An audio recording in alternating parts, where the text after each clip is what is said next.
Hei og folkens og internett, og velkommen tilbake til en ny episode til What Remains of Edith Finch. I forrige episode så fikk vi en sånn oppleve hvordan Barbara levde livet gjennom et blad. Det var så stille. Vi skal nå fortsette her. Vi kan finne noen flere gode fortellinger. Happy birthday, Barbara. En kake med spiker. Eller en pizza med spiker. Ikke godt å telle, jeg tenker spiker, det er faktisk sånn lys. Det var her det kom ut, ja. Det var her det kom ut. Så er det noe mer jeg kan gjøre her. Noe annen vei, kanskje. Eller, ja, selvfølgelig, jeg husker fra bladfortellingen. At det var en sånn nøkkel i den der...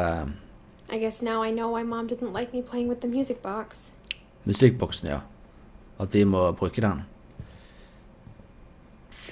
For vi må spille musikkboksen for å komme ned i kjelleren. Siden den var låst, så er nøkkelen i musikkboksen. Så vi må spille dåsen. Også med denne her, mener jeg.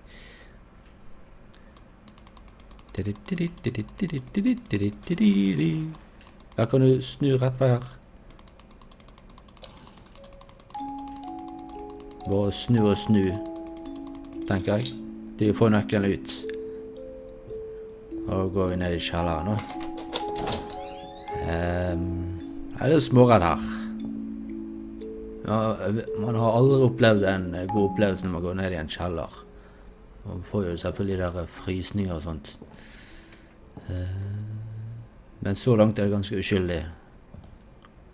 Og her har vi biljardbordet som jeg spilte i forrige, eller slo til i forrige episode. Skal vi se. Mom said the basement was off limits, unless I wanted another tetanus shot. Ok, hvorfor trenger du det? Bare for å gå ned i kjelleren? Sånn ærig lyd. I saw Edie sneak down to the basement once, carrying packages. Pakker og hva? I thought maybe she was hiding presents. Jeg tror ikke det, du. Men la oss se her. It turned out she was hiding a lot more than that. Voldsomt mye til skjulte dører og sånt her, da.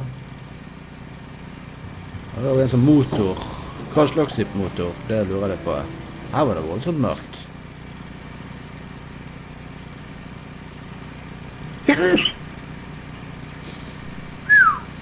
Ja, nå er det gitt. I remember asking Mom once about where Walter had gone. Hva er dette for et sted? She said after Barbara died, he got as far away as he could. Sånn bomberom dette her. Det ser nesten sånn ut. If there's a pattern in all these stories, Det kan det være. I think it's that none of us has gotten very far. Ja, jeg skulle gå inn her så kom teksten og forstyrre meg. Ja, det er sikkert en grunn til. Det var ingenting der. Walter. Så dette er Walter sin arbeidsplass. Sånn ser han ut. Han lever lenge. Goodbye, everyone. Forhold til de I andre. can't believe I've been down here for 30 years. 30 år. I et så trangt rom. On that first day, after the shaking started, I didn't think I'd survive a week. Ja, nå er håndkontroll om en shake også, du.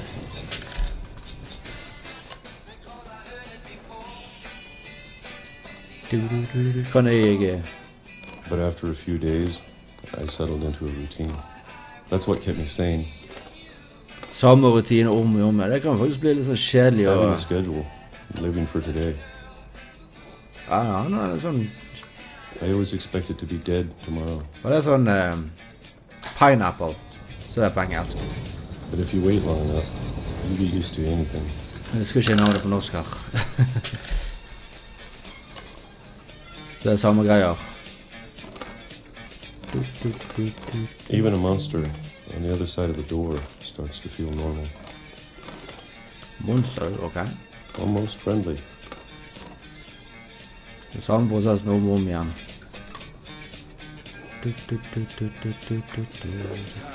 And then one day, everything just En dag, hva skjedde? Stoppet? Jeg fortsatte nå, whatever that thing was, it was gone. Monster du Maybe snakker you om, got kanskje? tired of waiting. Ja, det er monster du snakker om, jeg er sikker Or på. maybe I just got tired of being afraid. Det kan også være. Du har fått vekk den frykten. It's been a week now, the longest in 30 years. Ok. I'm done waiting. Det betyr at du gjør noe her. I have to leave while I still can. Det betyr at du gjør litt fremgang her. Fremgang og nedgang og utgang. Se, hvor fører denne veien da? Enda mer rom. Jeg mener det som en sånn krypt her nå, faktisk.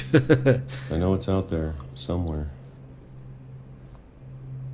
Også med de her rommene på siden her. Whatever killed Barbara and Molly Ja, de andre som vi har fått opplevd og sett. and Calvin. Så har vi den kosten her. Maybe Ok. this is all a mistake, Nei, ikke en kost, det er en sånn hammer. Det er en sånn heavy hammer. Og skal du slå deg ut nå?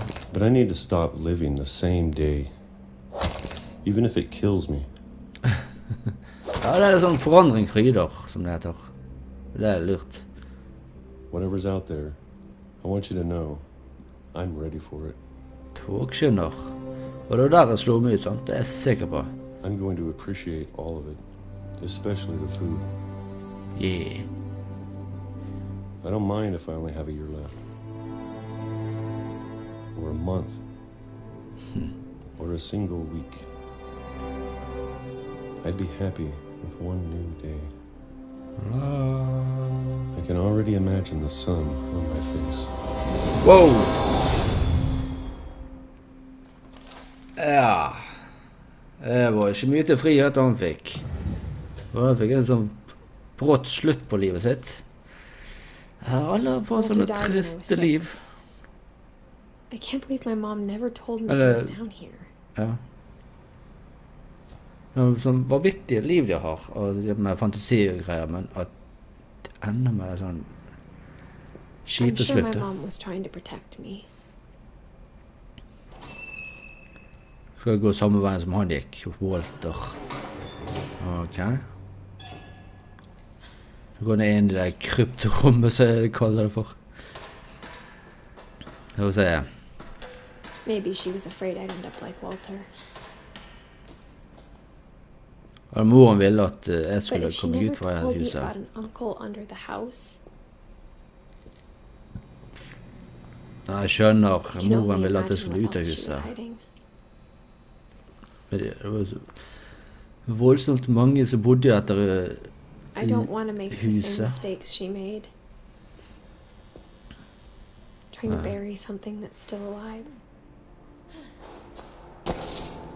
Så ut i bare jernbanesporet. Det så ut som en sånn jeg kunne lekt det som bakgrunn og så bare se på dette her, liksom. Det er sånn veldig Now that there's only artistisk one og veldig of us stilig. left, or maybe two. Ingen tvil lettere også veldig I artistisk. thought it Hele was spillet time er I heard the artistisk. stories for myself and found out what happened to everyone else. Ja.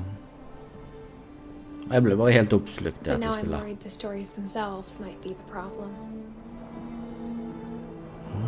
Maybe we believed so much in a family curse. Dette så ikke we made i it stad. real.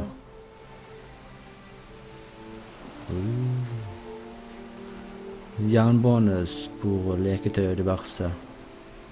Han levde til han var 53 år. Allikevel er det litt sånn kort liv da, synes jeg.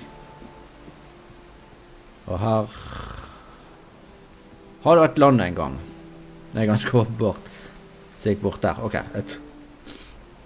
jeg tror det hele havet her, området her var et land, men det var det ikke. Jeg bare gikk bort der. Jeg så ikke veien der. Hvor skal vi gå nå da?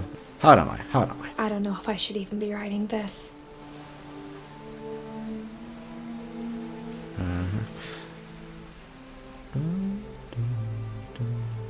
Maybe it'd be better if all this just died with me. Kanskje... Nei, ikke tenk sånn. Her har vi en But I thought you should know strand. about your family. Sånn litt lyst til å sluse på.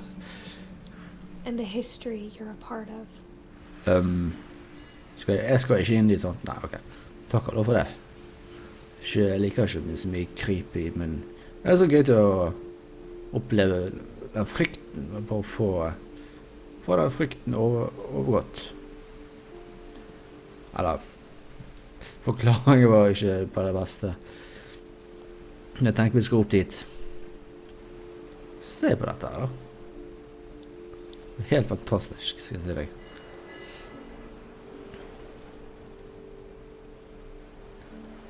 Så det bare gå opp her. La oss bare gå opp. But to Fortsett be så igjen. honest, I feel as lost as you probably do right now. Kanskje. Jeg føler meg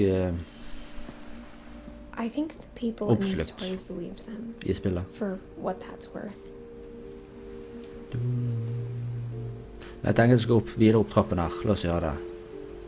Lyset viser meg veien, kan man si. Opp til huset. Ja, det er vel opp til huset vi skal gå nå. Ja, huset er jo borte der, selvfølgelig. And when you look at the house, that history of imagination and stubbornness and madness, any of it seems possible.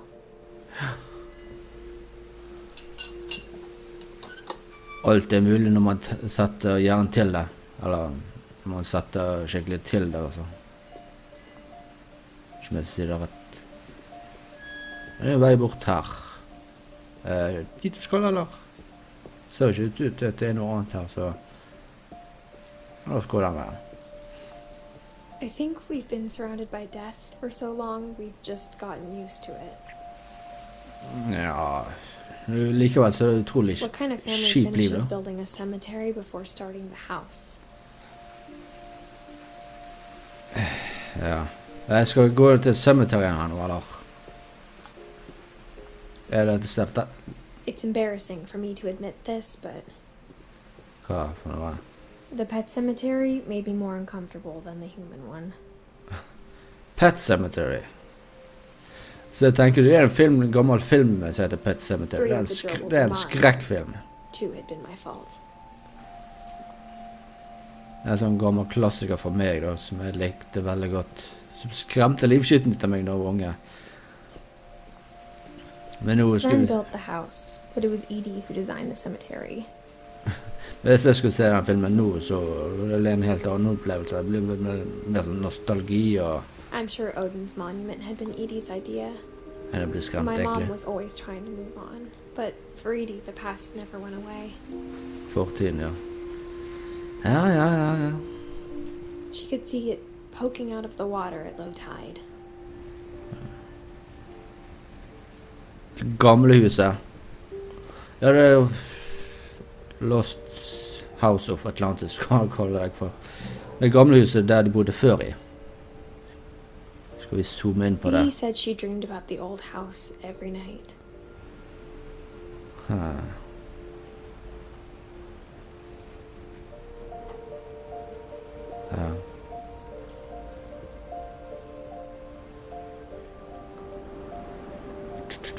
Jeg lurer på om det er noe mer jeg skal se her. Jeg kan ikke gå inn i den, så i alle fall det. Så det betyr at man kan tilbake da. Det er skremt meg litt, altså. Dette er... Edie's side was always easier for me to understand.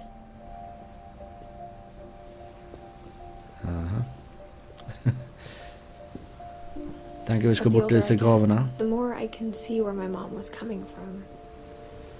Han kom... Nei, jeg skal ikke Her ta dad den. had been pretty strict, but it wasn't enough to save her brothers. She was just trying to do better. Holdt på å ta en mørk spøk der, og det skal ikke ta. Sam Finch, Gregory Finch og Gus Finch. Ja, utrolig kjipt det som skjedde. Men jeg går om og om igjen med det, hvordan livet deres endte med og sånt. Altså, There's so many helt things I vanvittig. wish I could ask my mom now. Part of me thinks this is what she wanted all along. for me to come back someday and find everything out for myself. Ja. Hvordan livet deres har hatt det. Ok, la oss bare presse fremover.